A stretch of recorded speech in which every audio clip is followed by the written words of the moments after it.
खारगे जी, रंधावा जी, दोतासरा जी, जूली जी, सचिन पायलट जी, जीतू पटवारी जी, उमंग सिंघार जी, दिग्विजय सिंह जी, कमलेश्वर पटेल जी, CP Joshi ji, गिरजा व्यास जी, रघुबीर मीना जी, अर्जुन बमानिया जी, ताराचंद भगोरा जी, stage पे वरिष्ठ नेता,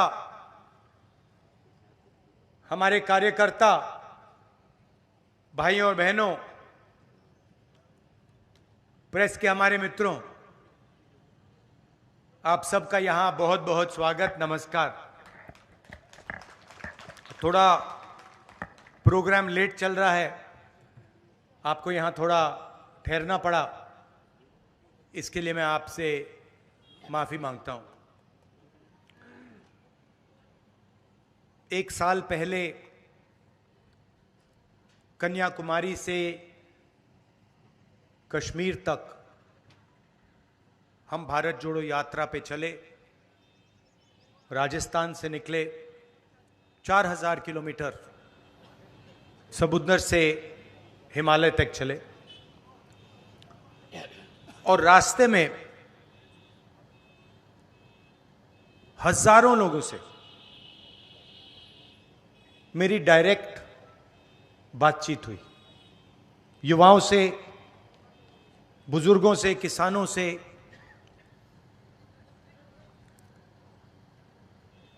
शायद उस साल मैंने हिंदुस्तान में सबसे ज्यादा लोगों से बात की। शायद मैं ही वो व्यक्ति हूं जिसने सबसे ज्यादा लोगों से बात की। 8 घंटे, मिनट के बाद मिनट के बाद मिनट के बाद मिनट, कोई नया आता था, अपनी बात रख के चला जाता था। किसानों ने अपनी बात रखी और हमने अपने मैनिफेस्टो में उनके लिए एक क्रांतिकारी काम किया है। पहली बार हिंदुस्तान में लीगल गारंटी किसानों की एमएसपी के लिए दिया है हमने। मतलब कानून बनाया है कि उनको लीगल एमएसपी मिलनी चाहिए। जो किसान दिल्ली की ओर चल रहे हैं, जिनको सड़कों पे रोका जा रहा है, उनकी मांग हमने पूरी कर दी है अपने मैनिफेस्टो में। जाति जनगणना की मैंने बहुत बात की है। थोड़ा सा आज कहना चाहता हूं। देश में 50% पिछड़े वर्ग के लोग हैं, 8% आदिवासी भाई बहन हैं, 15% दलित हैं और तकरीबन 15% माइनॉरिटीज हैं। सब मिलाकर तकरीबन 90% हिंदुस्तान की आबादी या दलित, आदिवासी, पिछड़ा, माइनॉरिटी। उसमें आप 5% और गरीब जनरल कास्ट के लोगों को मिला दीजिए। यह है हिंदुस्तान की आबादी। मगर अगर हम हिंदुस्तान की संस्थाओं को देखें, हिंदुस्तान के बजट को देखें, हिंदुस्तान के धन को देखें, तो इन लोगों की भागीदारी नहीं है, कहीं भी नहीं है। मैं आपसे पूछता हूं, आदिवासी वर्ग है यहां पे, राष्ट्रपति आदिवासी हैं हैंगे ना? ठीक है। राम मंदिर का इनॉग्रेशन हुआ, आपको टीवी पे उनका चेहरा दिखा? क्यों नहीं? ये फिर से बोलो, क्यों नहीं? क्योंकि वो आदिवासी हैं, हिंदुस्तान की राष्ट्रपति हैं, मगर उनको सीधा मैसेज दिया गया कि राम मंदिर के इनॉग्रेशन में आप राष्ट्रपति हो, कुछ भी हो, आप आदिवासी हैं, आप अंदर नहीं आ सकती हैं। सोच वहां से शुरू होती है। आपने टीवी देखा, राम मंदिर के इनॉग्रेशन में आपने किसी गरीब को देखा? किसान, मजदूर ना था? कौन था? अंबानी था, अदानी था, बॉलीवुड की पूरी लाइनअप थी, सारे के सारे थे, उद्योगपति अरबपति थे, मगर राम मंदिर के इनॉग्रेशन में एक गरीब नहीं था, एक किसान नहीं था, एक बेरोजगार युवा नहीं था, एक विकलांग नहीं था, कोई नहीं था। दो हिंदुस्तान बने हुए हैं, एक 5% वाला और दूसरा बाकी लोगों का। और किसी भी एरिया में आप देखो, कहीं भी देखो,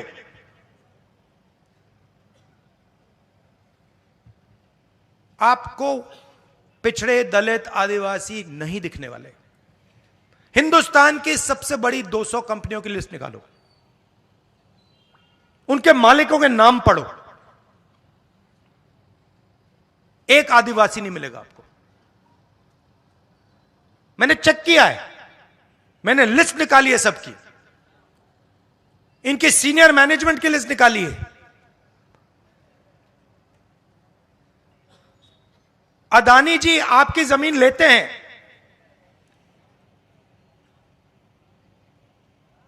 आपका जल छीनते हैं, जंगल छीनते हैं, मगर उनकी कंपनी में सीनियर लेवल पे आपको एक आदिवासी नहीं मिलेगा, एक दलित नहीं मिलेगा, एक पिछड़ा नहीं मिलेगा, और हिंदुस्तान की सबसे बड़ी 200 कंपनियों में नहीं मिलेगा। मीडिया में देखो, खारगे जी कह रहे हैं सिर्फ नरेंद्र मोदी दिखते हैं। कारण है, इनके मालिकों की लिस्ट निकालो, इनके बड़े बड़े रिपोर्टर्स की लिस्ट निकालो, एक पिछड़ा नहीं मिलेगा, एक दलित नहीं मिलेगा, एक आदिवासी नहीं मिलेगा।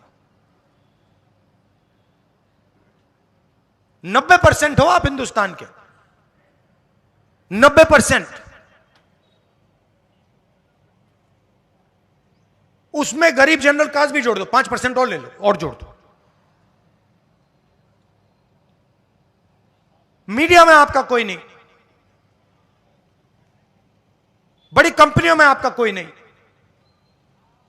हिंदुस्तान के बजट को 90 लोग चलाते हैं, आईएएस अफसर हैं। राजस्थान में भी वही है, यहां पे राजस्थान की सरकार को 60-70 लोग चलाते हैं। उनकी लिस्ट निकालो। दिल्ली वाली मैंने निकाली है, उत्तर प्रदेश की निकाली है, राजस्थान की नहीं निकाली है, निकाल दूंगा। आपको एक आदिवासी नहीं मिलेगा। 90 में से 3 पिछड़े वर्ग के लोग हैं, 3 दलित हैं, एक आदिवासी।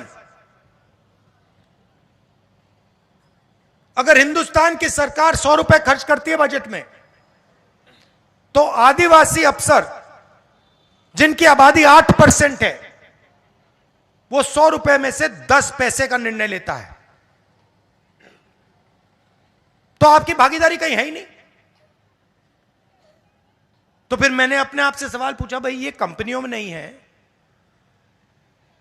ये मीडिया में नहीं है, ये प्राइवेट अस्पतालों में नहीं है, ये प्राइवेट स्कूल यूनिवर्सिटी कॉलेजेस में नहीं है, ये सरकार में नहीं है, तो है कहां?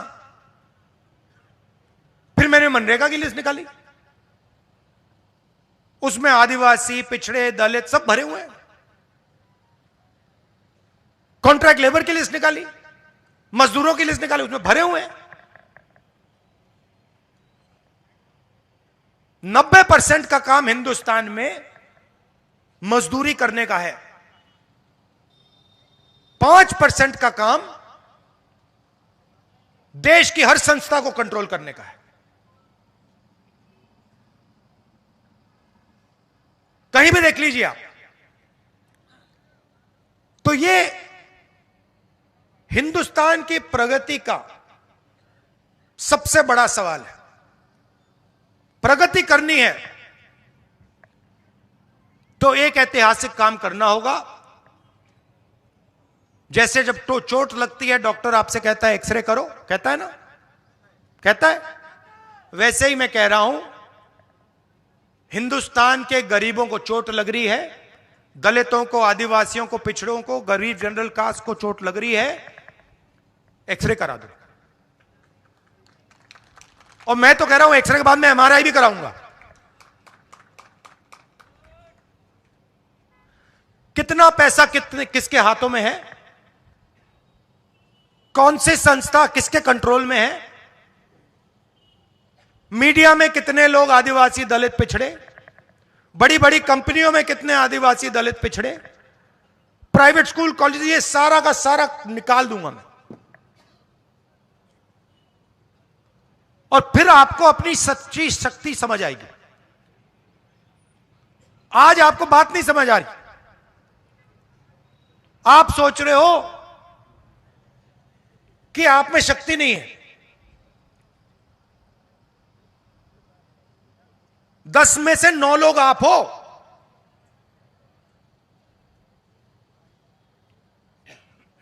और आपके सब रास्ते बंद कर दिए। पहले आर्मी में जाते थे, अग्निवीर कर दिया। पहले पब्लिक सेक्टर हुआ करता था, पूरा का पूरा प्राइवेटाइज कर दिया। पहले पब्लिक सरकारी कॉलेजेस, सरकारी स्कूल होते थे, अच्छे चलते थे, पूरे के पूरे बंद कर दिए। पहले सरकारी अस्पताल होते थे, बंद कर दिए प्राइवेट। तो जब भी आपके जेब से पैसा निकलता है, वही 5% के जेब में जाता है।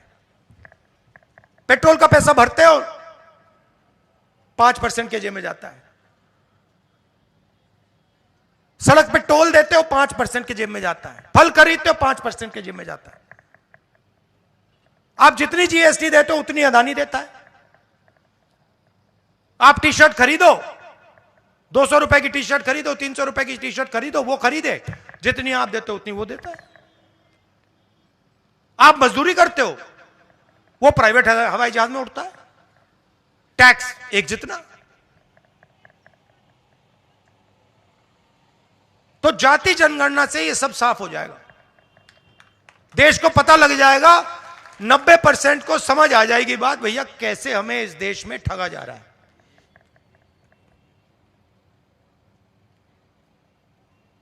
भारत जोड़ो यात्रा में सबसे बड़ा मुद्दा बेरोजगारी थी। युवा आते थे, मैं पूछता था क्या करते हो? राहुल जी बीटेक हूं, एमबीए किया, मेडिसिन पढ़ी, कंप्यूटर प्रोग्रामर हूं। क्या करते हो? कुछ नहीं, रोजगार नहीं है।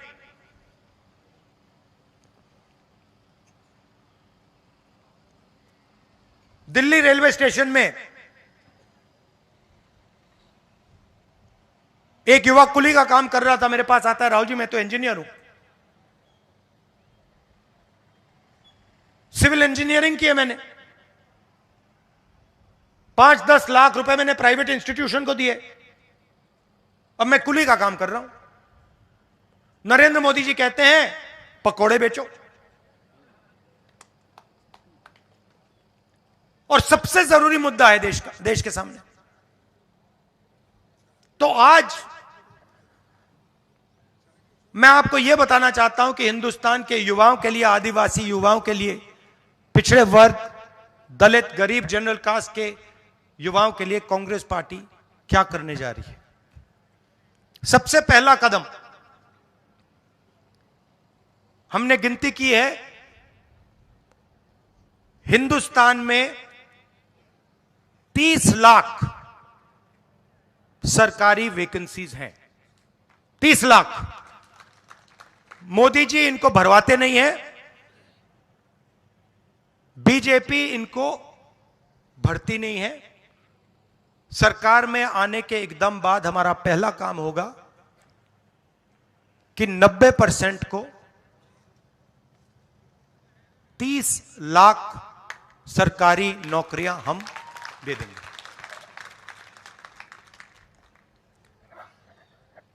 दूसरा ऐतिहासिक काम, हम मनरेगा प्रोग्राम लाए थे,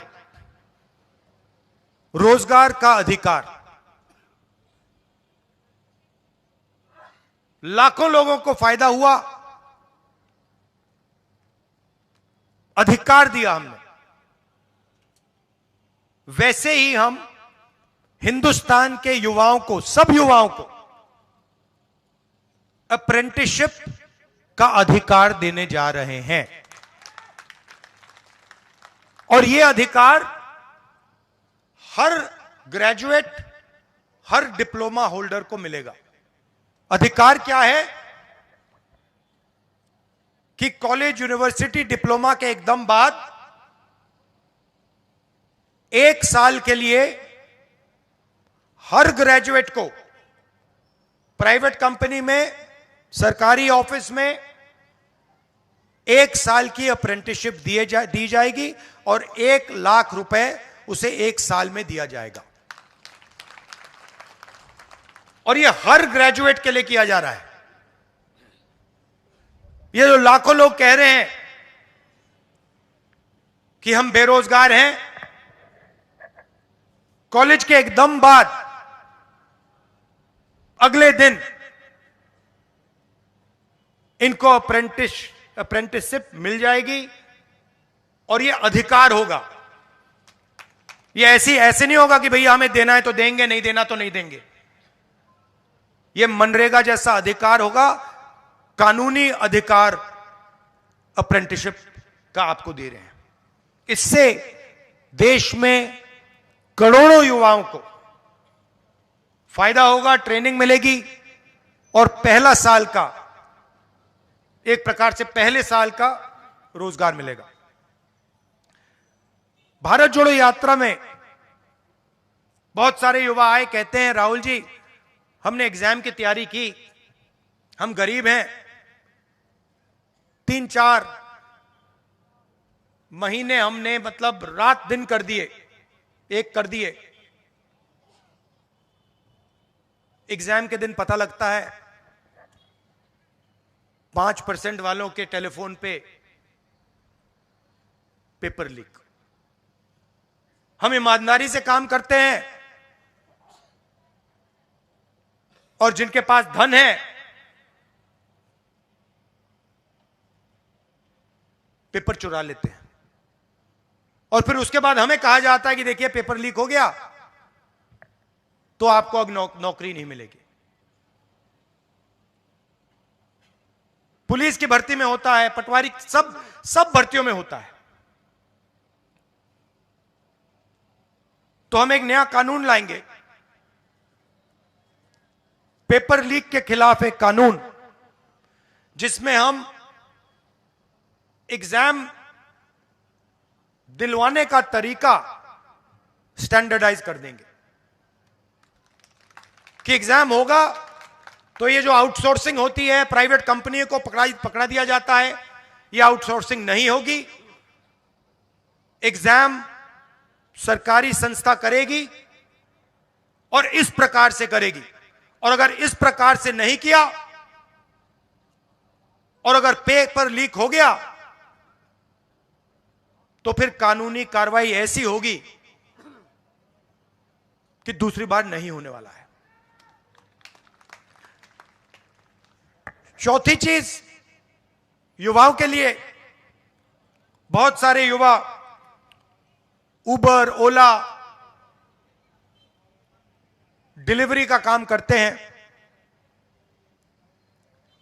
इसको अंग्रेजी में गिग वर्कर्स कहते हैं। और राजस्थान में हमने इनके लिए कानून बनाया था, इनकी रक्षा के लिए, इनकी पेंशन के लिए, इनकी सोशल सिक्योरिटी के लिए। जो कानून हमने राजस्थान में बनाया था, वही कानून हम पूरे हिंदुस्तान में लागू करने जा रहे हैं कि जो ड्राइवर का काम करता है, सिक्योरिटी गार्ड का काम करता है, उबर का काम, ओला का काम, ये पिज्जा डिलीवरी जो होती है, ये जो सब युवा हैं, इनकी रक्षा हो, इनका एक प्रकार से पेंशन हो, सोशल सिक्योरिटी हो, और इनको एक दिन में सड़क पे ना करा जा सके। तो इसके लिए हम एक हिंदुस्तान में एक कानून बना रहे हैं। और पांचवी चीज, यह भी ऐतिहासिक चीज, नरेंद्र मोदी जी ने स्टार्टअप इंडिया किया, स्टैंड अप इंडिया किया, मेक इन इंडिया किया, कोई फर्क नहीं पड़ा। वो सारा का सारा 2-3 अरबपति उठा के ले गए। नरेंद्र मोदी जी की मार्केटिंग जरूर कर दी, टीवी पे उनका चेहरा जरूर दिखा दिया, मगर जो युवा हैं उनको ना स्टार्टअप मिला, ना मेक इन इंडिया मिला। तो हमने 5,000 करोड़ रुपए स्टार्टअप्स के लिए एक फंड बनाया है, और हर डिस्ट्रिक्ट में यह फंड रहेगा। 10 करोड़ रुपए स्टार्टअप्स के लिए, गरीबों के लिए यह फंड दिया जाएगा। तो गरीब युवा हैं, बेरोजगार युवा हैं, ये अगर छोटा सा बिजनेस शुरू करना चाहते हैं, काम करना चाहते हैं, तो ये स्टार्टअप फंड उनकी मदद के लिए किया जा रहा है। तो ये 5 ऐतिहासिक काम हैं युवाओं के लिए। भर्ती भरोसा, 30 लाख वैकेंसीज भरना, पहली नौकरी पक्की, अप्रेंटिसशिप वाला कानून, पेपर लीक से मुक्ति, पेपर लीक वाला कानून, गिग वर्कर्स के लिए सोशल सिक्योरिटी, और युवा रोशनी 5,000 करोड़ रुपए डिस्ट्रिक्ट्स में स्टार्टअप्स के लिए। तो ये हम आपके लिए करने जा रहे हैं।